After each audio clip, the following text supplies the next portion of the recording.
Is there a strategy that'll help you grow your company faster? CEO Sales Strategies is an investigative business podcast for entrepreneurial people who never stop asking questions.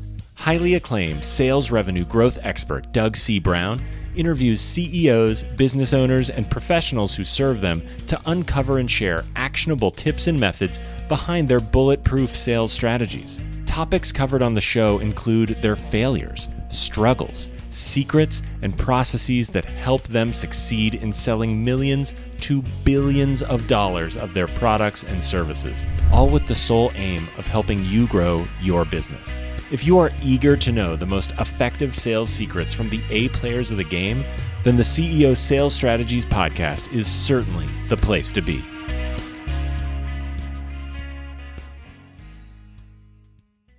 Hey, this is Doug C. Brown with the CEO Sales Strategies podcast. I have another great show for you and an amazing guest. His name is Mr. Jordan Smith. He owns a company called JetDental.com. And Jet Dental, they come into organizations and they set up and they do kind of like an in-house for the day or for 2 days dental lab clinic, if you will, and they'll take care of all of your people's challenges with their dental in a couple of days, and they bill the insurance direct so you don't come out of pocket for that. Great concept. I'm a big proponent of that. You'll hear this in the podcast because of things I've had with dental issues that have actually caused a loss of revenue. So, but we're not doing the podcast on that. We're doing the podcast on how empathy and drive drives the top 1% and what you should look for in that top 1%, how you get the balance between that ego strength and that empathy, or that empathy and that drive. We're also going to talk today about why CEOs and entrepreneurs should always be involved in the sales process to some degree, no matter what size the company is, and that how marketing and sales is intertwined now and will be forever. So Jordan's a really smart guy. He's built a lot of large organizations. This Jet Dental is doing amazing. So let's go talk to him right now. Hey, Jordan, welcome to the CEO Sales Strategies podcast. Thanks for being here. Happy to be here. Excited to be with you today, Doug. Thanks. Yeah, I love your company. I love it. It's like so needed in this world. The company is called Jet Dental, correct? Yes. Could you kind of give a foundation of what you folks do? Because I know what you do, but I love it. So I'll screw it up. Yeah, absolutely. So Jet Dental, we're the premier pop-up dental clinic for workplaces across the country. So we're a mobile dentist. We bring the dentist to your workplace. So we go set up a pop-up clinic in a spare conference room or training room, and it's free to the business. Employees can sign up online, and we just build the dental insurance. So we're in network with all the major dental insurance carriers. But it's a great way for employees to get their dental work done right in the convenience of their office, as opposed to, sitting in traffic and, sitting in the lobby listening to overly emotional Michael Bolton music and then seeing the dentist and coming back, which, it's not a very convenient experience to see the dentist. So we make that easy. And by making it easy, we get the people who need it most in your organization. So the average Jet Dental patient hasn't been to the dentist in over 2 years. So by making it convenient, we actually get these people to go and get the preventive work they need done so that they can prevent more costly issues down the road. Well, you and I were talking about this just prior to, and I went to the dentist just recently, and I have dental insurance, and it was $8,000 to actually fix 3 teeth. I mean, so I had one cavity. Oof. And then it was like 2 months to get the appointment almost, right? So it was ridiculous. Yeah. So that's what I love so much about your company, because you just come in, boom, it's all done. I imagine there's a soundproof room for babies like me who would be screaming. But I love the concept. Kudos to you and your company. So I appreciate what you do. Thank you. So we're going to talk today about a few different things. I love the expertise that you bring here. We're going to talk about how empathy and drive, and how that can drive the entrepreneur, the leadership team, the salesperson to the top 1% in their game daily. So why don't we start with that, and we'll just keep coming out with the other subjects. So what would you consider empathy and drive? Yeah. So I think, when I think about empathy, I think about salespeople or CEOs who are trying to build win-win solutions for their customers, right? Drive, I think, stands for itself. It's people who are driven to hit their goals and to be great salespeople, right? I think all the best salespeople I've ever coached or been a part of, been with, they tend to be at least somewhat coin driven or goal driven, or, they have a drive to succeed, whatever that definition means. For some of them, it's just being top of the leaderboard every month, right? They get a rush of competition. For others, it's maybe specifically financial goals that they have and that they want to hit. But the very best sales reps, at least long term, also have strong empathy to make it work for the client, right? And so if you have a rep or a salesperson, or you as the CEO yourself have strong drive, but you are willing to take shortcuts, or you don't have very much empathy for the client, right? You're more worried about winning at all costs or win-lose solutions. It's not going to last very long. Typically, it's not sustainable. You may, if you're a salesperson, you may be the top of the leaderboard for a month or two, but when those customers come back and start canceling their orders or whatever because you bulldozed them, it doesn't last very long. And then the opposite is true. If you are overly empathetic, where you can't ever ask for the sale, you can't ever close, you're probably better fit for customer service, frankly. It's probably not the best fit for you to be a sales rep. And so I think the best salespeople long term, they have strong drive, they have strong empathy, they're very driven, very goal oriented. They want to succeed. They're competitive. I think the best sales reps are competitive. I've always had a lot of success hiring past athletes because they know how to set goals and they're very competitive. They want to win, but they also know how to work with customers and try to find the best solution and the best fit for them. Yep. And everything you said, my head's bobbing up and down like, yes, right? So we used to call this the balance between ego strength and empathy. Yeah. And depending on what we want for that end result, sometimes more empathy is better. Sometimes more ego strength's better. Like, we used to have a team that would take radio calls, inbound calls, and they had to pull a credit card out of somebody's pocket driving down the highway at 70 miles an hour and get $229 in a short period of conversation, right?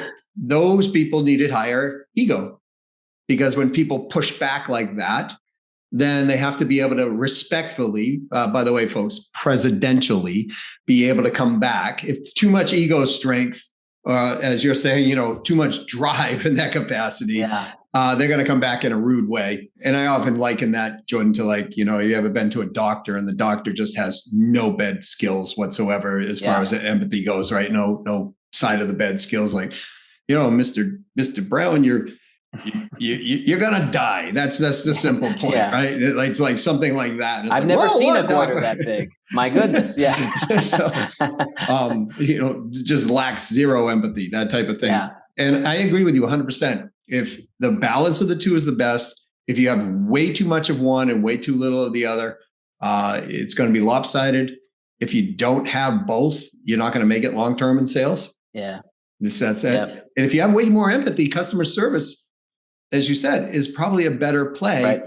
Or a farming type sales role. Yep. Where that person exactly love them to death and sell like the Labrador Retriever, just constantly by their side and loving them up. So it's so interesting you brought that up, because I haven't heard this in a long time. So thanks for bringing forward. And athletes, the cool thing, we used to hire black belts. Yeah. We figured if they could get to the black belt level, they had the discipline. Yeah. Right. And they're competitive. And I know, because you're so calm, right? But you're highly competitive as well. Yeah, I am. So you have the empathy and the competition. The same thing, in the top 1%, not being braggadocious, but that's where I am and have been. I would not let anybody beat me on my teams. When I worked for corporate, there was no way I'd outwork. I'd stay twice as long, work weekends, work Sundays, whatever. And I used to think I was arrogant, but it wasn't arrogant. It goes back to what you said, which I think I'd like to talk about, which is what drives someone.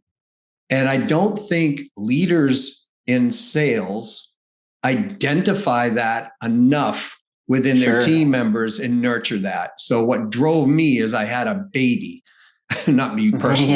But the pair of us had a baby, and that thing kicked me into high gear. I was like, oh my gosh, I got this thing to take care of for the rest of my life. She's going to live a better life than I ever had. And boom, boom, boom. So do you agree, disagree that leaders aren't spending enough time identifying those traits to develop the drive within somebody?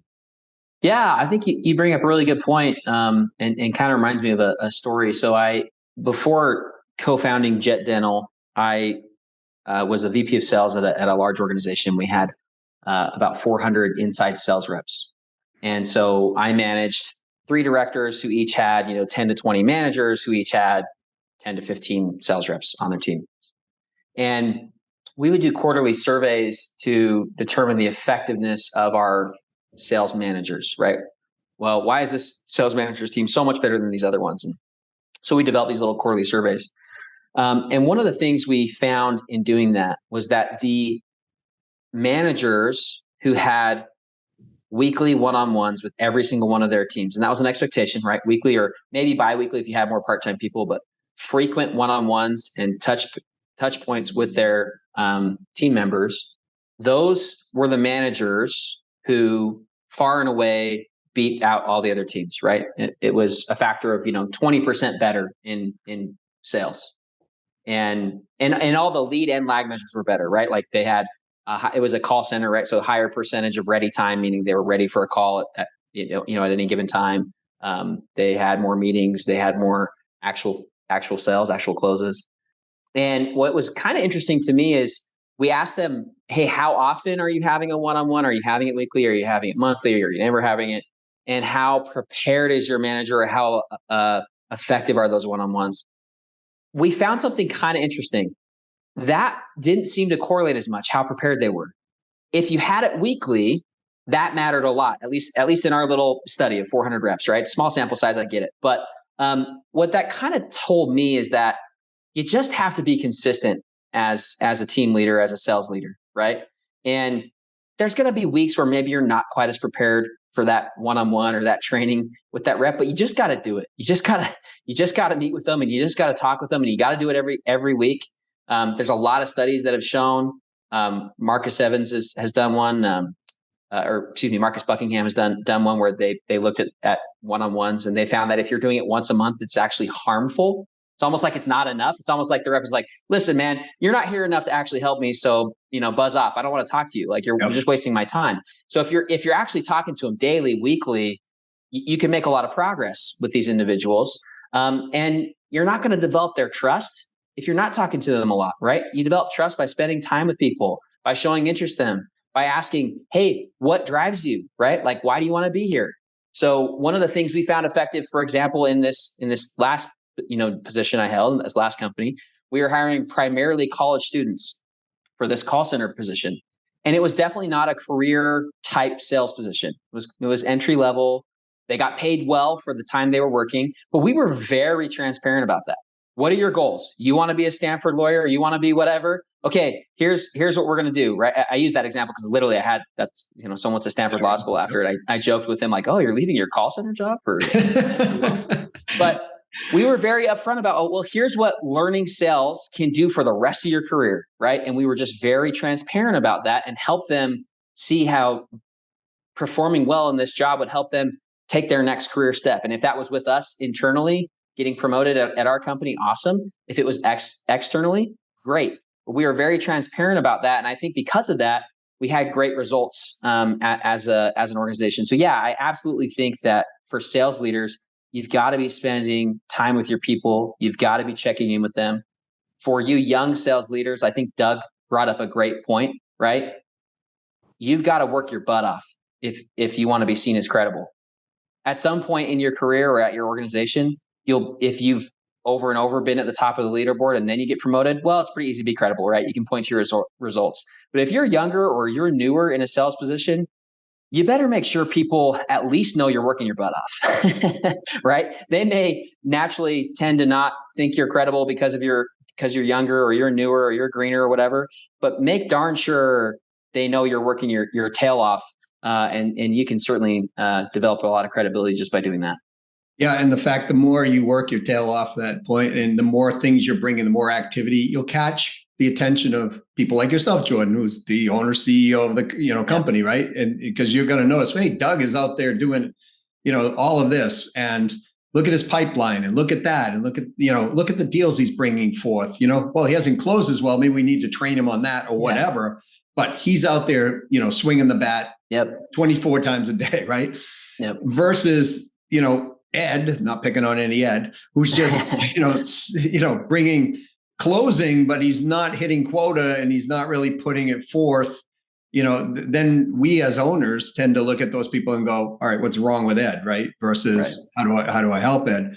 It's interesting you bring this up because I remember I helped a company.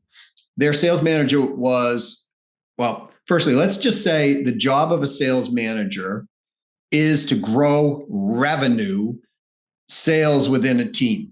So all of you people out there who are managers, if you're thinking, oh, I'm supposed to do this or that, your number one job is to if you work for Jordan, make him smile by showing him all the numbers of growth that are happening within your management. That's number one. Would you agree with this, Jordan? Yes, agreed.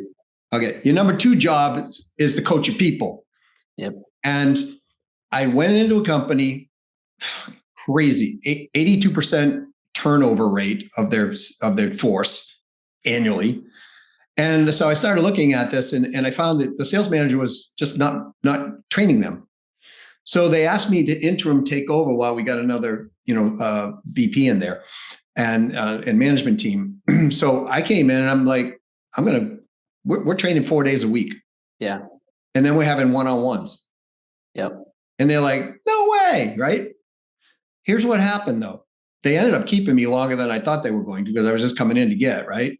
So when we got the new VP in, this company, basically we changed is looked at a few metrics and just changed this. They grew from 48 million to 110 million in 2 years. Wow. And it's directly to what you just said. Yeah. So anybody who doesn't think this works, hopefully that case study and what Jordan's saying is actually getting you to go, I think I need to pay attention to this. Yeah, at that last company, we grew it to 200 million in sales, and I think you hit it on the head, right? We had a very formal training process when you first came on board, but then as a manager, listen, I tell sales leaders, if you hired someone who's not performing well, it's your fault either way. You either made a bad hire or you're not training and coaching them well enough, right? And I think we owe it to people that we hire to give them as much training and as much coaching as possible. And we talked about this earlier, Doug, but if you have salespeople who are working really hard and maybe not quite getting there, that's someone you want to invest in, right? They're putting forth the effort. They're doing what they can. They're showing that they care and they're trying hard. You want to invest in those people and try to give it their best shot. Of course, it comes a time where if they're not performing, it may not be a good fit. But I absolutely believe in having weekly meetings with your sales team, right? And so if you're a smaller organization, that may be your whole sales team. If you're divided up into several teams, weekly team meetings, right? Where the team leader or the manager is giving coaching and training on things that they are seeing. It's appropriate, I think, to invite the top rep on the team to give examples of ways they're closing better or whatever the thing you're noticing is that you need more help with. And then, yes, absolutely. One-on-ones are a wonderful opportunity for you to provide coaching.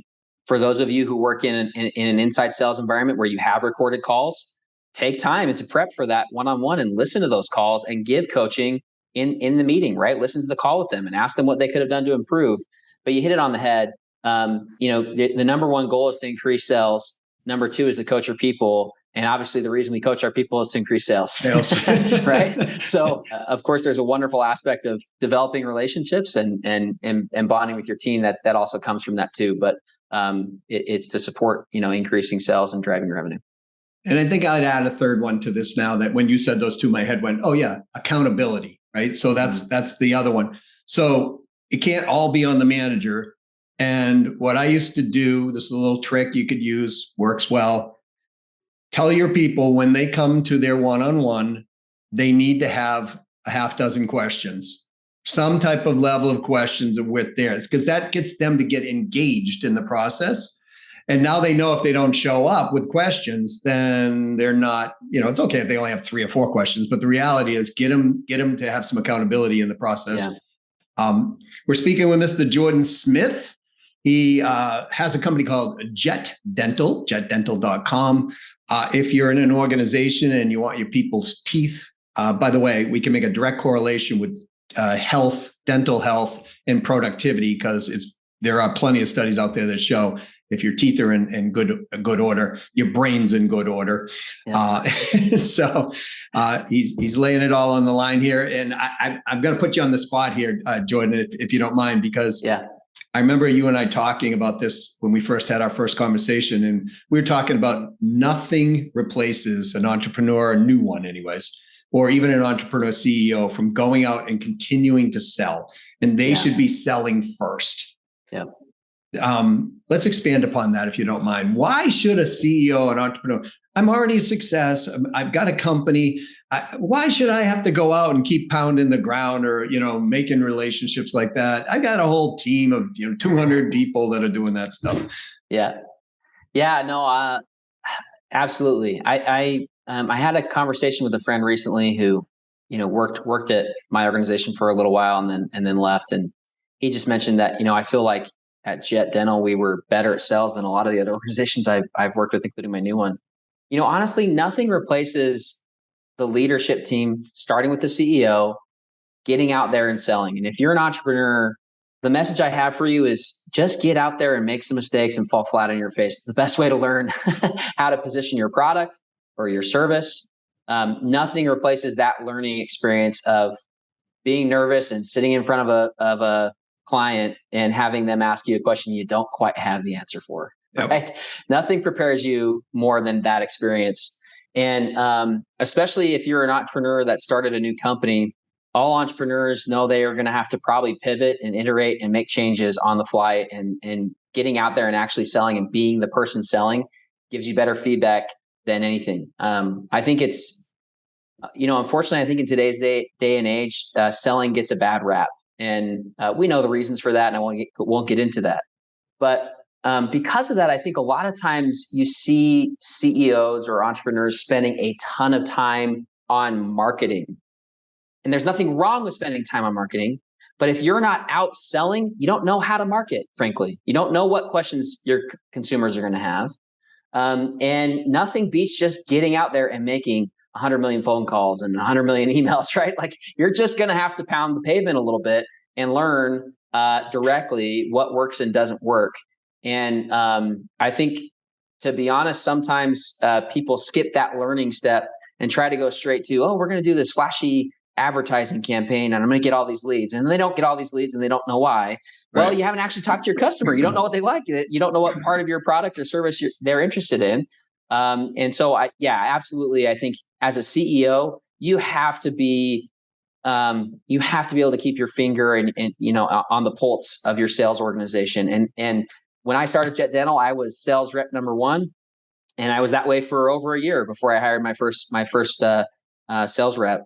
And I still continue to spend a lot of time in biz dev and sales. And we've got a very robust sales team now, and we're growing very quickly. And I'm not typically the one making the sale anymore, but I still spend a lot of time with our VP of sales, understanding what they're doing, understanding how the market may be changing to continue to improve that. So anyway, I spent too much time talking about that, but I am very passionate about, you got to get out there and you've got to do a lot of dials and a lot of cold calls yourself. And if you're a CEO, by the way, who's maybe not as sales inclined, that's got to be one of your first hires, is someone you really trust to run the sales organization. And you got to work with that person quickly to iterate your product. Otherwise, it's going to be very difficult for you to grow. So I would agree with you on almost every point, but that last one. I would say if you're a CEO and you don't really know how to sell, you better darn well learn, because if you're going to hire somebody to actually put them into place and you just go hands off with this hope, it's like hiring a digital marketing company without knowing anything about digital marketing at times. And by the way, I'm saying this out of experience, not because, right? So when I went into a certain sector, I didn't understand the sector. I did exactly what you said. I pulled back. I didn't play by the rules that you and I know we should play by. And man, it toasted me for $500,000, right? So I agree with everything. And I love what you said, because if they don't have the answers, if the CEO doesn't have the answers to the question, why would they expect their salespeople to have the answers to the question? Yeah. Yeah, no, I mean, earlier you mentioned with when we were talking about ego and empathy, one way that I think you develop that ability to overcome objections and that ability to have confidence in the face of challenging questions is when you have full confidence in the product, right? And like you Right. said, or the service, ours is a service. When you, as the CEO, you can't expect your people to have that confidence if you yourself haven't been through the process and have done it, right? You really do have to get out there and figure that out for yourself before you can expect people you hire to have that confidence. So for salespeople, if you're listening to this, try to find companies you have a lot of confidence in the product or the service, right? You've got to believe in the company. You've got to believe in the service or product that you're selling. If you don't, people can tell. They can tell whether you're genuine or not. And you want to be able to believe in that, right? So I'm not a dental professional. I don't come from dental. I'm not a dentist, but I am very passionate about what we're doing in dental. I'm very passionate about how we're helping employees and people around the country to make it easy for them to get great oral health. I really love the fun, unique way that we're making it convenient. And dental is not really a sexy industry, I don't think, for most people. But we're doing something. We have a go-to-market strategy that's kind of unique and cool. We've got great net promoter scores and lots of 5 stars on Google, and that's really fun to me to see how we're changing the lives of our consumers. And so for me, when I get in the room with a typically it's a human resource professional, I have a lot of confidence selling Jet Dental because I really believe in our service and I really believe in our team, and it makes it really easy, frankly, for me to overcome objections and to ask for the sale. And so you got to make sure you believe in your product as a salesperson. And if you're the CEO, starts with you. I agree. And I'll add to that, which is I've rarely ever seen anybody be in the top 1% who didn't have ultimate belief in what they were doing. Yeah. Because it's so, if you don't have the belief in it, as soon as that objection comes, you go, yeah, okay, I kind of get it, right? And then they back off. And we've all had that experience, right? Where the salesperson is like, yeah, I know, man, I don't know what to tell you, but corporate, it's like, yeah. You don't even believe in this. Like, I'm not buying this, It's like, I get it. I really love what you just said about they really need to be out and engaged in this whole process. He's coming on the podcast. I love this. He's a 30-year retired general from the United States Army. And wow. He helps companies with change management and leadership, right? And I was so grateful because when I read his bio and did some research on him, he was a general that was out in the field. Besides having the, back in the day, the Marilyn Monroe come up on stage and entertain the troops. There's very few things that will motivate troops more than seeing their leaders in the field with them. So when I was in the military, anytime a general, which was rare for a general to come through the field, we were always like motivated with like, yeah, cool. Somebody knows we're here. They believe in us. Right. Yeah. So, same thing with the president. If a president of a country or whatever, walks through and sees the troops and they know the president's there in the field and boom, anything could happen in the minute. They know they're not alone and they will bond. There's a bond that happens there. I found the same thing with CEOs. Russ Whitney, who built a very large training company, 250 million.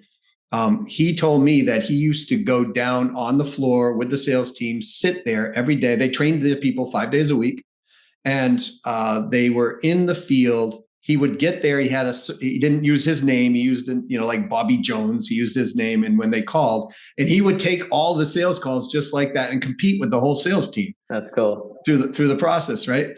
Well, then he went on to build another company. The two companies together were $1 billion. And so I've seen just leaders like yourself who get out there, get it done. And then you know how to answer questions and guide people, and whether or not your sales team's like blowing, kisses of lack of promise, right, or whatever it might be, and they can't smokescreen you because it's like, well, yeah, Jordan, hey, this has happened. You're like, yeah, but what about this? Or yeah. So I think it's really cool. And there's a whole show on this, really, when you think about it. It's called Undercover Boss, right? Yeah. That's right. So every time I've watched that show, Undercover Boss, it's like the people, they're breaking down. I don't know if they pay them extra money to break down and lose it or cry or what, but for good rankings, I'm not really sure. But the reality is, it's like, oh my gosh, where have I been, right? As a CEO or leader of the company. And so what we're talking about is becoming our own undercover boss on a daily basis, and understanding how the companies flow. Yeah, absolutely. I mean, I still, like I said, I agree with you. I spend a lot of time in conjunction with our VP of sales, and I still get on sales calls. I mean, I would say every other month I'm on a big sales call, right, where I'm invited to join in on a large sales call. And really, to be honest, I like sales, so it's not hard for me. I think there are maybe some other CEOs or entrepreneurs who are maybe they're a little resistant to sales. It's not their nature. But I do think it's important to get out there. I have a podcast too, and I interviewed someone on my podcast, and they mentioned that they have all of their internal meetings on Monday, and he expects his executive team to spend I can't remember the exact number, so I'm not going to quote it, but it's like at least 2 days a week with customers directly, right? So the salesperson, he's got to go down and actually make sales, and marketing's got to be out there like listening and talking to consumers, and even operations, he wants them to go and visit their operations in the field and see how things are going, right? And I think, again, it goes to what we've been talking about this whole time, that like direct feedback, nothing beats that, right? Nothing beats that direct learning you get from being out there in the field and selling. And as you said, it makes your marketing better. And the reality is marketing and sales really isn't separated anymore. No. Yeah, it shouldn't be anyway. If it is, it's probably not as effective as it should be. Well, years ago, I'm a lot older than you are. I know that. So, but years ago, even when you were there, it was still separated in a lot of ways. And you'd hear salespeople going, marketing, they're not giving us anything, right? Yeah. And then you'd hear marketing going, those salespeople are so lazy, we give them all this stuff, right? And so now I think with the convergence of what happened over the last couple of years, things have just started really converging faster than anybody ever thought about. And the congruency from point A to point Z now is far more important for our brands than it ever was in the past, I believe. Yes, I agree. So, Jordan, all right, I'm a company, I'm listening to this. I'm like, man, never thought about bringing in a dental company. How do they go about it?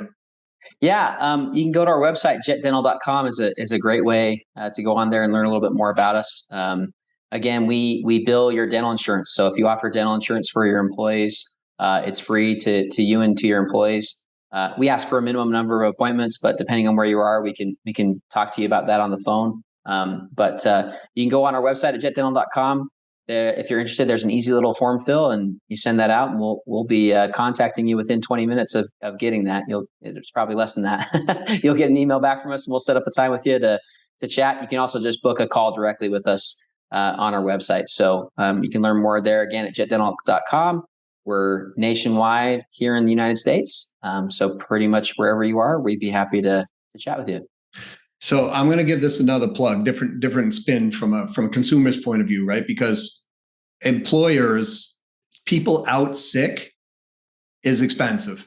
We're losing, right? Yeah. And what employers don't realize is the teeth, when they get diseased, bacteria or whatever, that actually mimics other things that make people feel sick, stomach problems, sinus type issues, headaches, all this stuff.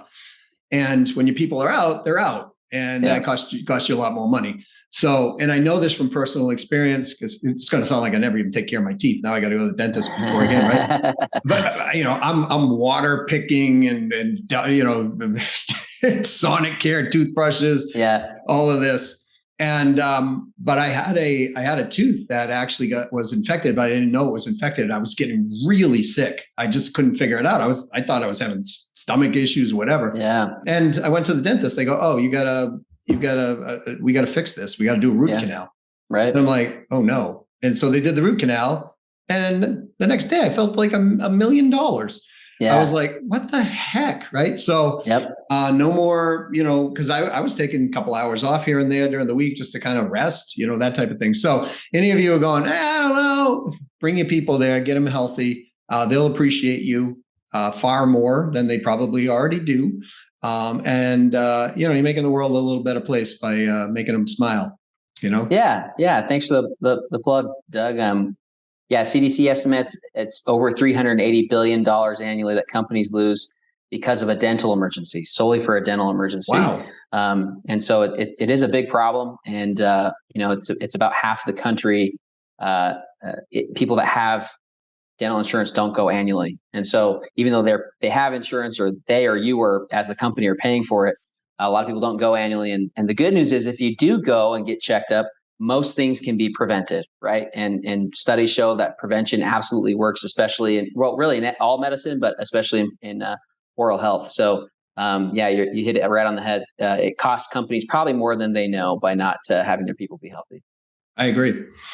Jordan, thanks so much for being on the CEO Sales Strategies podcast, bringing your A game and telling the truth. I really appreciate you, how frank you've been on here, and I know other people do too. Yeah, thanks for having me. It was fun. You are so welcome. All right, managers. Your job is to coach people, number 2. But number 1, it is to drive revenue within the people that you manage. In other words, your job is to grow revenue, period. And coaching people is part of it. And when you coach people, you want to keep them involved. Number 3 is accountability, right? So you've got to have the revenue growth, the coaching, and the accountability in those 3. Don't be afraid to be with your people more than they want you to be. What do I mean by that? I've trained people 5 days a week. I've trained them 4 days a week. At first, they grumble a little bit, but then they get used to it. Guess what happens? Their skills go up. Their accountability goes up. Their sales go up. And isn't that what you want as a manager? As a CEO or the owner of the company, don't you want your managers growing revenue? Don't you want your people developing your people, right? Because then retention is longer. In other words, you won't have turnover. It won't cost you 150% of their base salary in a loss per client, or $250 on your managers, 250%. Right? Statistics show clearly it's very expensive to turn your people over. So this is one of the reasons that I'm a big proponent of the Jet Dental program and what Jordan, brought forth, because, you spend a lot of money with people out, and you don't realize that dental disease actually causes a lot of these problems. And, regular, checkups and things like that prevent that. Your employers are happier, the brain's clearer, they sell better. Right. And remember, as a CEO, you should be out there selling to some capacity. Now, maybe you're a very large company, multi-billion, hundreds of billions of dollars, and you can't be out there every single day selling. And that makes sense. But you still want to have the pulse of what's going on with your clientele. And we do rely upon our people to give us that pulse. But every once in a while, it's really good to get out there and do it yourself, because you learn things that are happening with the people on the ground and what's happening with the clientele. And that allows you to adjust, become a better leader, become a better marketer, and infuse all of this activity into the process. So if you like today's episode, do me a favor, go give it a 5-star review. Tell someone else about this. The more people that you tell, the more people we tell, the more people actually get helped. Because they are sending me information going, my God, this is great information. I really appreciate you putting this forth. So we know we're helping people because our numbers are growing every single month. And thank you to all of you who are helping us out. If you love the content of this and you have other content that you're like, man, I wish we did a subject on this or that, and you feel you're the expert on that, or you don't know who the expert is, just send the idea into us at youmatter, YOUMATTER, at ceosalesstrategies.com. And we'll respond to you one way or another. We'll let you know, can we do it? Can we not do it? We will not leave you hanging. That's one thing we don't do here. If you yourself, someone you know, wants to sell to companies in a B2B style, or sell to individuals in a B2B style, and get to understand how and what it is to be a top 1% earner, then come my way at Doug@ceosalesstrategies.com. We train people to do this. And we also help companies if they're looking for these elite producers, because once we train them, they're already trained to go. So hopefully that's settling a problem for you on hiring and training, because you know the people know how to sell. All right, well, that's it. This is Doug C. Brown with the CEO Sales Strategies Podcast. As always, please go out and sell something today. Sell it for a profit. Play, win, win. In other words, you win, they win. Make someone else happy by helping them solve a problem or gain an opportunity that they were looking for through your ability to help them sell.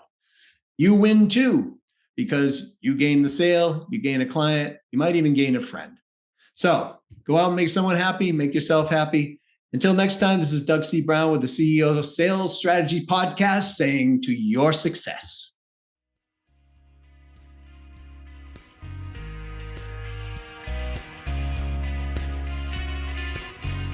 Thank you for listening to another episode of the CEO Sales Strategies Podcast.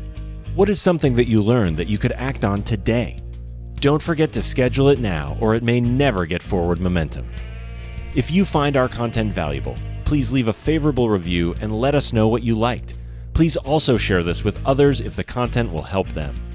For our show notes, other episodes, and more interesting content and resources, please visit ceosalesstrategiespodcast.com. See you soon, and to your continued success.